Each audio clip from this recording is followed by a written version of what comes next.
never answer to no, man, I still go. Go, go, go, go, go, go, go, go. Brian Giles with Brian Giles MTG.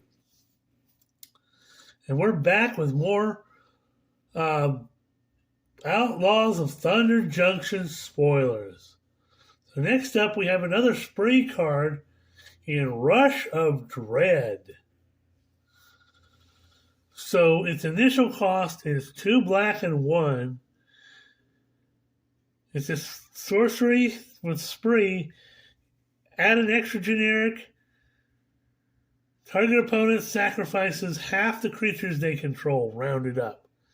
Ew. Removal for 4 for half their creatures? Ouch! Or add an additional 2 generic. Target opponent discards half the cards in their hands, rounded up. Ew! That's dirty. So for 5, they discard half their hand. Ouch. Or 6, they lose half their creatures and half their cards. And then for an extra 2 generic, target opponent loses half their life, rounded up. So 5 mana. Oh, look, you lost half your life. Mother freaky.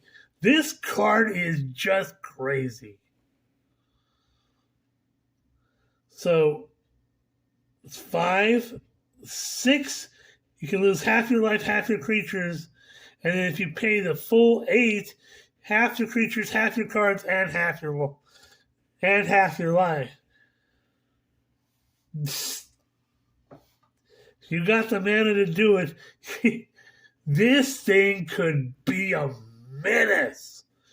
This thing is super powerful.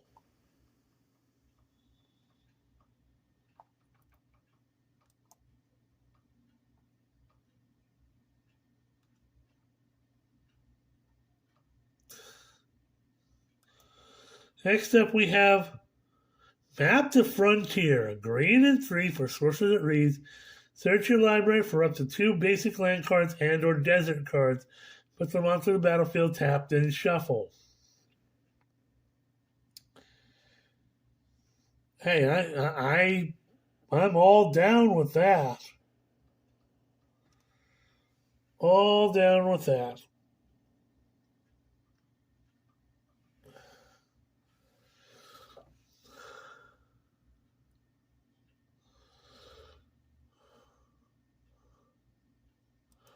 More mana fixing.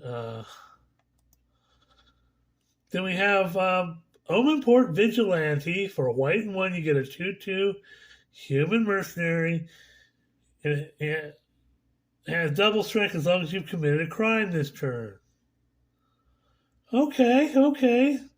Some double strike action going on.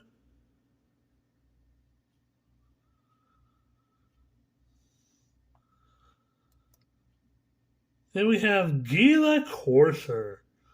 So a red and 2 for a 4/2 lizard mount. Whenever Gila Courser attacks while saddled, exile the top card of your library. Till the end of your next turn, you may play that card. You can saddle it for 1. So you get an extra card you can play until your next turn. Hoo-ha. Next up, we have another powerful legendary in Laughing Jasper Flint. So a black, a red, and 1 for a 4/3 lizard rogue. Creatures you control but don't own are mercenaries in addition to their other types. So he's all in for stealing your creatures. At the beginning of your upkeep, exile the top X cards of target opponent's library, where X is the number of outlaws you control. Until the end of turn, you may cast spells from among those cards. The mana of any type may be spent to cast those spells. So he steals stuff from your opponent and uses it against them. For 3 mana, you get a 4/3. And he uses those to increase how much he steals. This guy is a menace.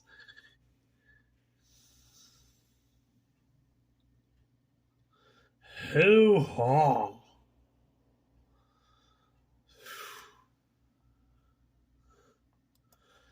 Next up, we have Blood Hustler.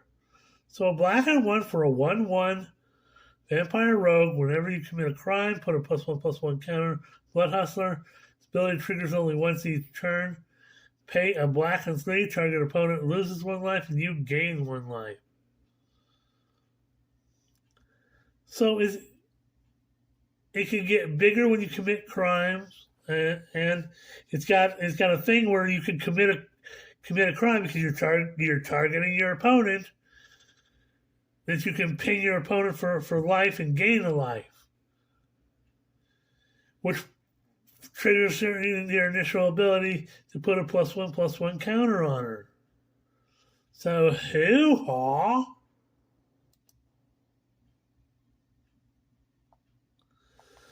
Next up, we have a new version of Breaches. So this is Breaches the Blast Maker. So, a blue, a red, and 1 for a 3/3 legendary Goblin Pirate with Menace.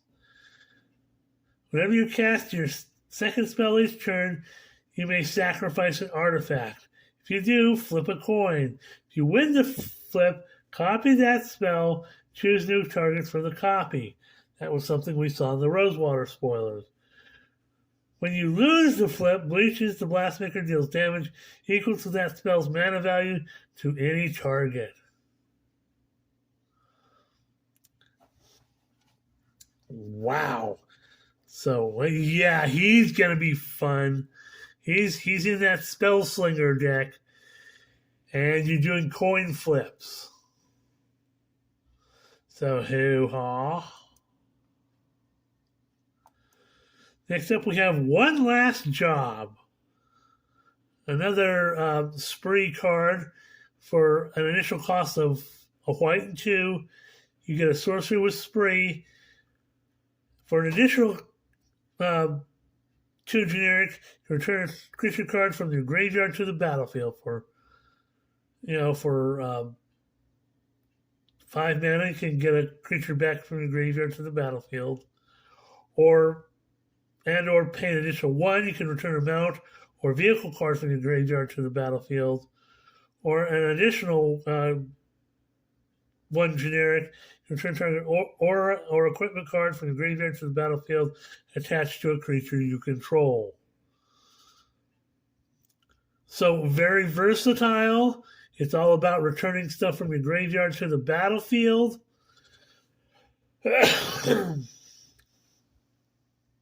I'm not seeing a lot of minuses with that. It's hefty price if you want to do all 3, but still, you're getting stuff back. You can get mounts back. For your mount and vehicle deck, you can get ore and equipment for your equipment deck. Or you can get creatures back. So,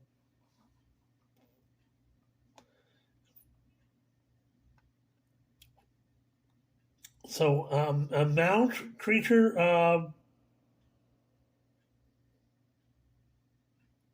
yeah, I'm saying, yeah.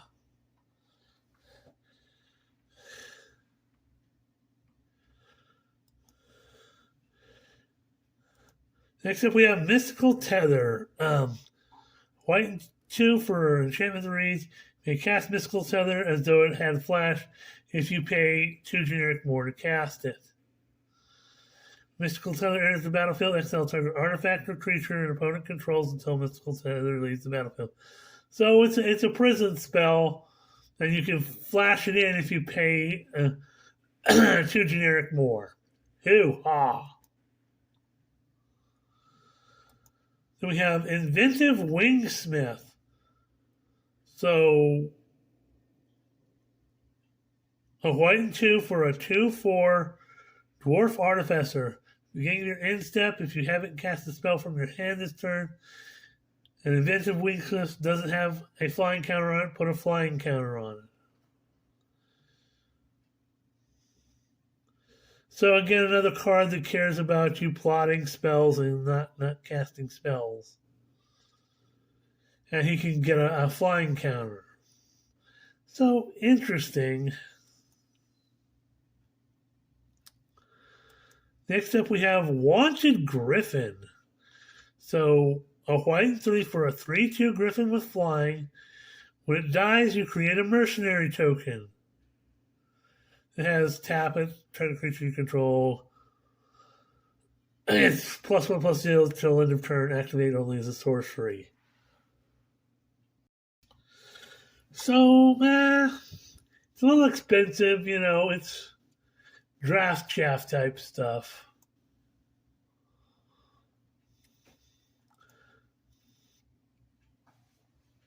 Uh-oh. Pause for the cause. And we're back. I had a little issue with my router. Something fell on the power cord and knocked the power off long enough to disconnect the internet. Whoopsies. So next up we have Sterling Keykeeper. A white and 1 for a 2/2 human mercenary. Pay 2, tap target non-mount creature.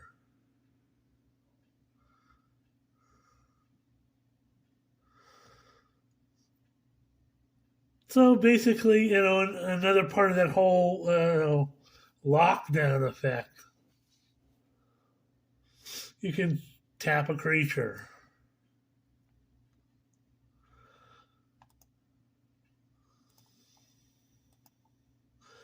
Next up, we have Failed Fording. Oh, blue and 1 for an instant that reads, turn target non-land permanent to its owner's hand. If you control a desert, you can surveil for 1.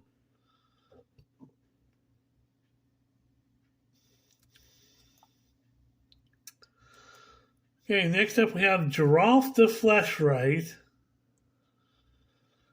A blue and 2 for a 2/3 legendary human warlock.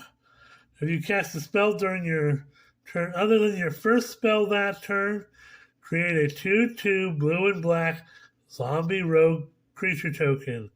Whenever a zombie enters the battlefield under your control, put a +1/+1 counter on it for each other zombie enter the battlefield under your control this turn. Hoo-ha. So he pairs with Gisa to with the whole blue and black zombie theme. So hoo-ha.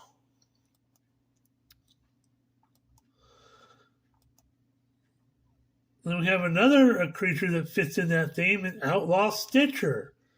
So a blue and 3 for a 1/4 human warlock.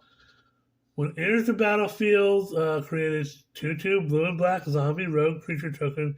Then put 2 +1/+1 counters on that token for each spell you cast this turn, other than the first, and you can plot him for a little bit more at a blue and 4. So if you look ahead, you can do this, cast him for free, and then use your mana to cast a bunch of spells. And he fits well also in the Spellslinger deck as well. So hoo-ha. Then we have Peerless Rope Master. So it's a little bit beefy at a blue and 4 for a 4/4 human rogue. There's the battlefield and turn up the one target tapped creature to its owner's hand.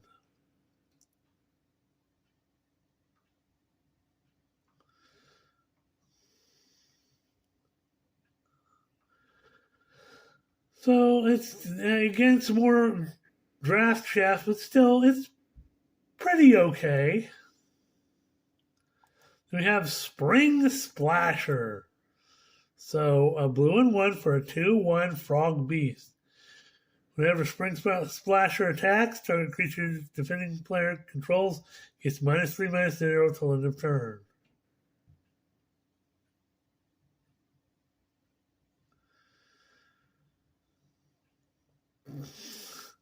You know, when I look at this thing, it reminds me of Murlocs from World of Warcraft.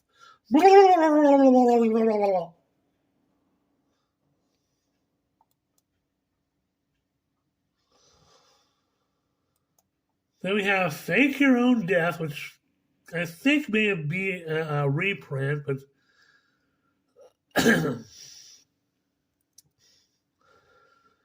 so it's a black and 1. For instant reads until end of turn, target creature gets +2/+0, and gains when this creature dies, returns to the battlefield tapped under its owner's control, and you create a treasure token. So it's not a bad little card. It's very useful, very on point for this set.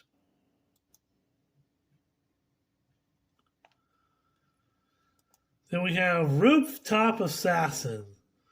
So a black and 3 for a 2/2 vampire assassin with flash. Has flying and lifelink. Clears the battlefield, destroy target creature and opponent controls that was dealt damage this turn.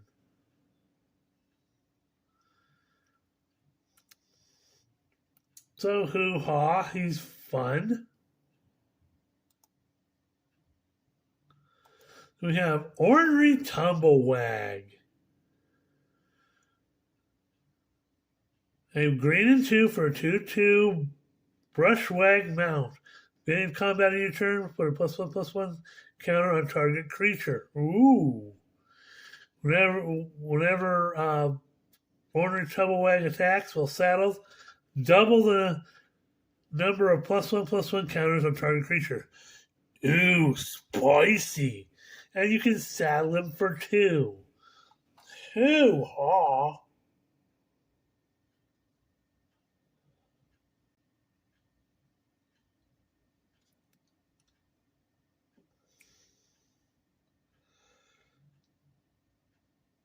So, more +1/+1 counters. Hoo-ha. Then we have Explosive Derailment. So it's another spree card at initial cost of 1 red for instant with spree. Add 2 generic. Explosive Derailment deals 4 damage to target creature. Okay. And or add 2 generic to destroy target artifact. Okay, so I love Breach's quote: "Bombs and trains and sabotage."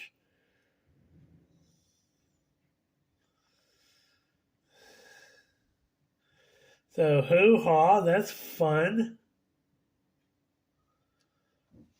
3 mana for 4 damage creatures, or 3 mana for artifact, or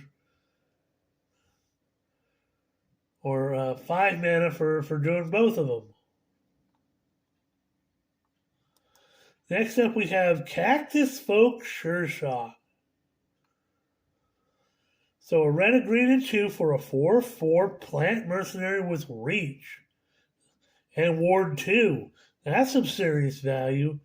The beginning of combat on your turn, other creatures you control with power 4 or greater gain trample and haste till end of turn. Ooh, spicy. So this is about the big creature deck. So, you know, I really want a plant lord, but this thing is, I mean, just as he is, without even his other ability. 4 mana for a 4/4 reach ward 2. That's some serious value there. So hoo-ha. we're almost at 20 minutes.